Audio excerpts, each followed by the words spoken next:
Have you ever driven past this place and wondered what happens inside?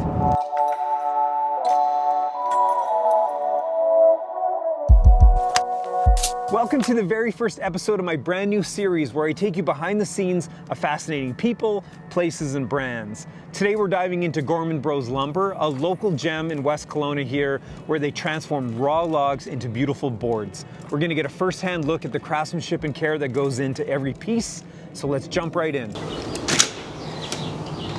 I see Jeremy's already got there for you. So hard hats, safety vest, and safety glasses. So we want you to wear those three at all times. Okay. So back in the early days, the Gorman brothers, John and Ross, they were farmers. That's what they did. It was a real bad winter and froze out all their trees. So they're hard pressed to generate some cash, feed their family. What are we going to do?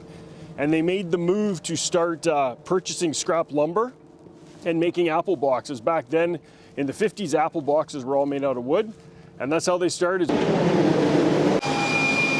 So we break the mill into 5 main things: log yard, sawmill, dry kilns, planer, packaging, and shipping.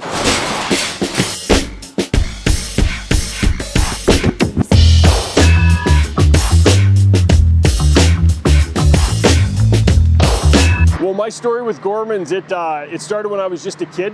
My dad worked here for 45 years. So when I was born, he was well into his career at Gorman's. We grew up in West Kelowna, just 5 minutes from the mill. We have a little family farm.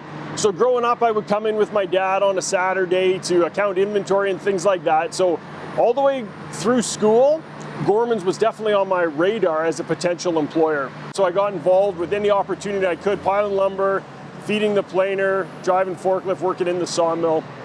In 2005, had an opportunity to join the leadership team in a relief capacity, and that's when I started from there. Got into a full-time role. I did safety for a bit, production manager, and now to plant manager in 2025. So that's been my story, and long history. My dad retired a few years ago, but my brother still works here, brother-in-law, and you'll see that a lot with Gorman's. I mentioned earlier how that was at the beginning, provide employment for friends and family. There is a lot of friends and family that are still here. One of the sawmill supervisors, his brother works here, his son works here, and you'll see that characterized a lot of the time, and his brother-in-law for that matter.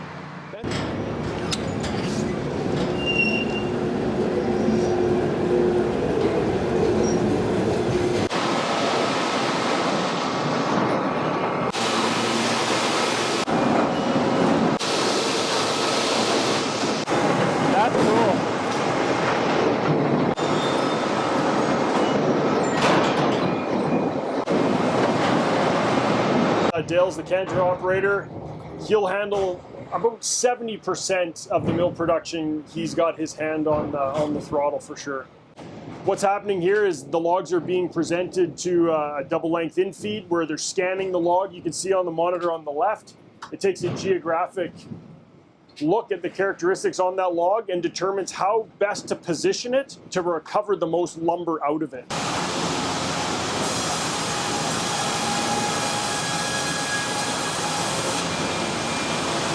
Big game of Atari, eh, Dale? It is. Yeah. Dale's one of our senior employees now altogether. How many years? 33.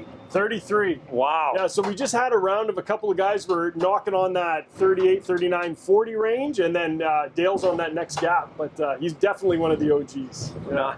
Nice. Nice to meet you, sir. And you. Yeah. See you later. Guys, be careful out Nice. there. On the left. So these are called cants. The round log is now made into a rectangle. It's called a cant.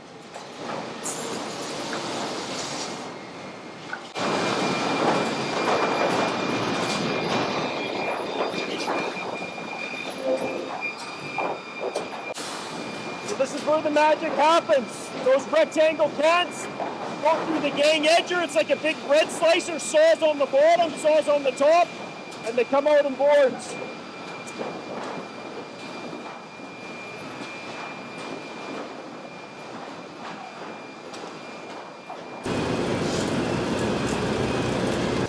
In the sawmill, we have to trim off some of the ends so there's waste. What this is it's recovering the waste. Instead of putting it into chips, you can see that there's good fiber, but it's not good fiber in a block form. So this is a finger joiner where we actually cut fingers in and glue it back together.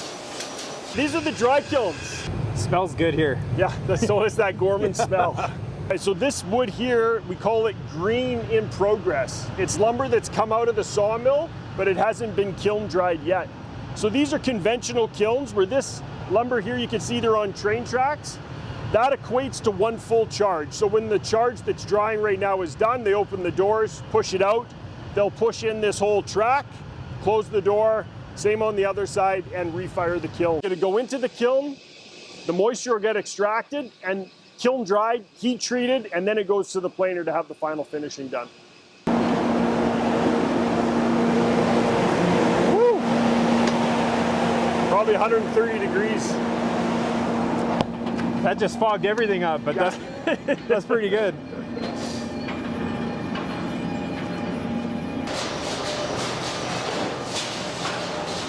So here's that finger joint product. It's been through the dry kiln.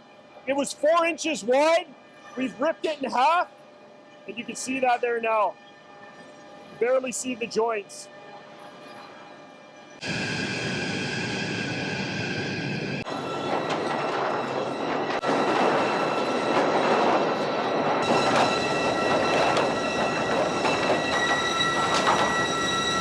So once the wood, it's come through the planer now, this is all kiln dried wood. It goes through the Comac Grade Expert. So the Grade X scanner that I just mentioned outside, this is the image that it's taking of the board. It looks at all 4 sides. So there's the front, the back, and it looks at the edges. You can see what it's written on here, 1x10, 16-foot Craftsman. That one's elite. And these are spruce boards, not pine. So what it's doing is it's comparing the different characteristics that it sees to what's put into the program, and it's making a grade determination. Computers have definitely revolutionized this business. Back in the day without them, it was people making decisions, they'd have some chalk, they'd push, they'd pull, they'd flip. That's all good. But the ability of computers, something like this, to consistently make the right decision every single time based on the data inputs, is fantastic.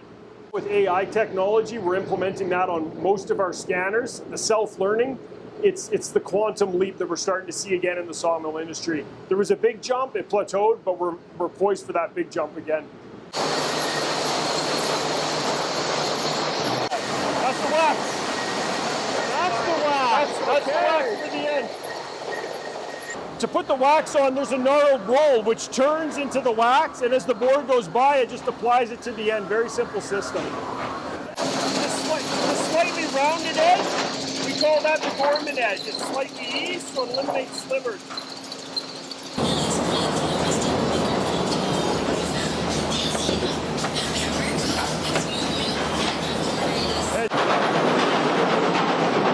But this was trimmed off for the defect, so he's going to try and recover that nice piece of wood out of it into a finger joint block.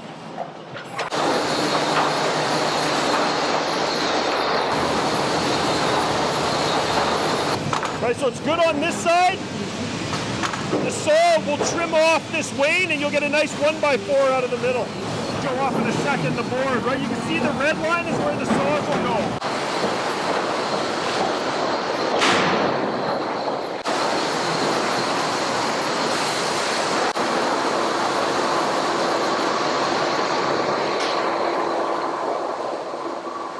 Creates the tier, stacks the ball.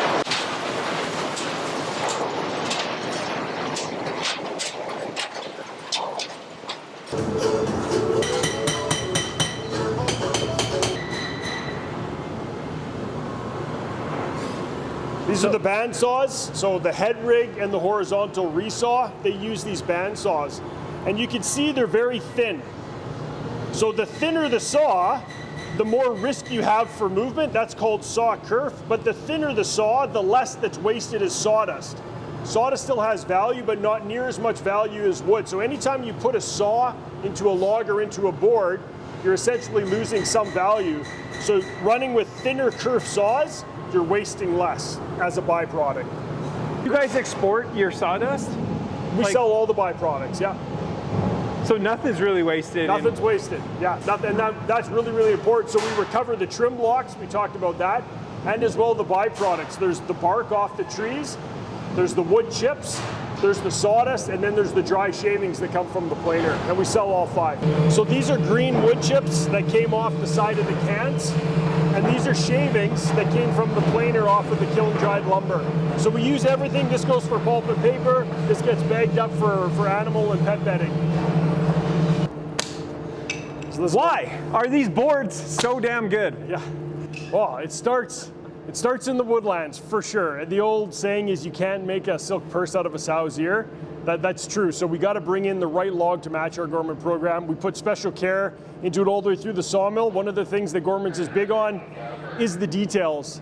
I said it before, but our products are high value products sold to the discerning end user. It's not just a commodity. We definitely have those lower grades, but that's not what we're chasing. We're chasing that high value product. So we pay attention to the details. One of the details we really put attention to is the Gorman edge. So that's the Gorman eased edge. And then the wax on the end. One of the reasons we do the wax, and I don't think I'm giving away a trade secret, is just that when we cut across the cells this way, that's the easiest place for moisture to leave the lumber. So we target this down to 12.5% moisture content. So there still is some moisture, and on the ends of the pieces with these cells cut across, that's the easiest escape route for the water. So we put the wax on the end, seal it up, and that prevents and eliminates end splits from forming as the moisture tries to escape. Pretty impressive. Once again, I got to thank you for this tour. You were more than generous with your time. Thank you so much. I've learned a ton. And again, no joke, this is a true landmark of West Kelowna. I think we're super happy to have you here, and can't say enough, man. A true pleasure. Well, my absolute pleasure. Thanks. It was great having you. Thanks, Darren.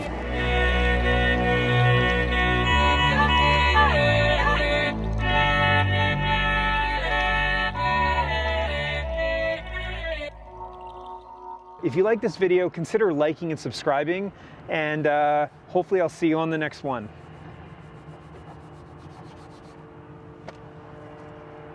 I wish the mill wasn't blown out in the back there, but